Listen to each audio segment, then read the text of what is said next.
তো এখন আমরা হাঁসের মাংস রান্না করব। তো দিয়ে দিলাম সরিষার তেল। সরিষার তেল আমি সবসময় দিয়ে হাঁসের মাংস রান্না করি। দিয়ে দিলাম পেঁয়াজ, দিয়ে দিলাম মশলা। এখন দিয়ে দিব আদা বাটা, দিয়ে দিব রসুন বাটা, এখন দিয়ে দিব হলুদের গুঁড়া, এখন দিয়ে দিব লবণ, তো দিয়ে দিলাম একটু পানি। পানিটা দিয়ে আরেকটু কষাবো। তো দিয়ে দিলাম ফাইনালি হলো হাঁসের মাংস। তো ফাইনালি হাঁসের মাংস এখন কষানো হচ্ছে। এটা ঢাকনা দিয়ে আমি 25 মিনিট রেখে দিব। হলো এই যে আমরা হাঁসের মাংসটা খুললাম, ও মাই গড।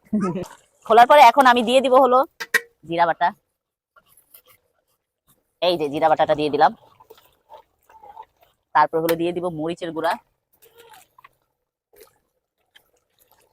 আমরা যেহেতু একটু ঝাল বেশি খাই, আমি একটু মরিচের গুঁড়াটা বেশি দিলাম। এই দিয়ে দিলাম হাঁসের মাংসতে মরিচের গুঁড়া।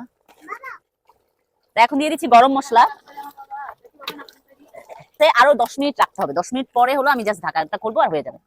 পরে এই যে আমি ঢাকাটা খুললাম, খুলে হলো এখানে হলো আস্তা কাঁচামরিচ গুলো দিয়ে দিবে। একটা সুন্দর একটা ফ্লেভার আসবে লাস্ট মোমেন্টে। চলো ফাইনালি আমার হাঁসের মাংস হয়ে গেছে। জলদি সে